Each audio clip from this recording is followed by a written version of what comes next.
Няма Фемили представя планетни скачачи!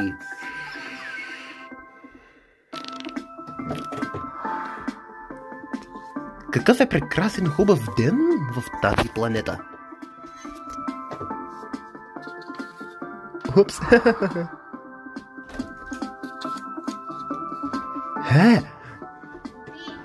Това е на мама рождения си ден. Благодаря ти! Добро утро, Луна! Коя дата се пада днес? 15 май! Какво ще ви измисля, Луна? От такива 4 неща ти трябват за рождения си ден. И от такива 3 неща ти трябват.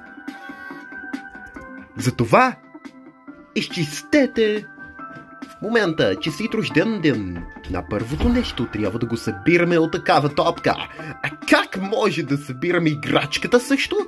Така и топката? А как може да го пъхнем? Това е прахосмукачка, дори прахосмучише. Топката ми!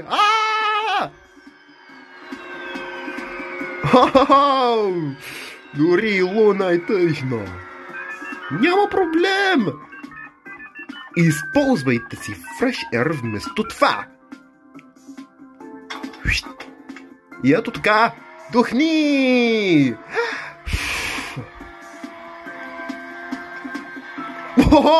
Ето ти топката! Браво на тебе, Луна!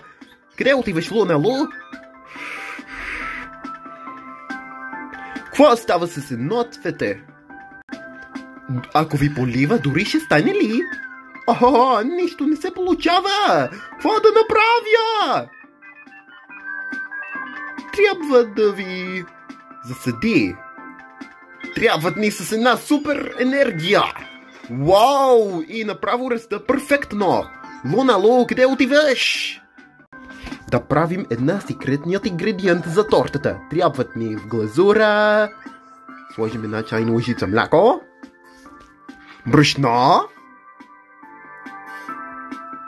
Масло. Микс. Захар. Чоколад.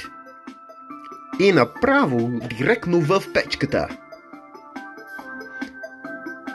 И с един розов крем изпечи за 15 минути. Ако тортата да стане готова и вкусна. Това е мръсно кочина в печката. Какво да направи? Това беше за планетни скачачи за днес. Просто го изгледам.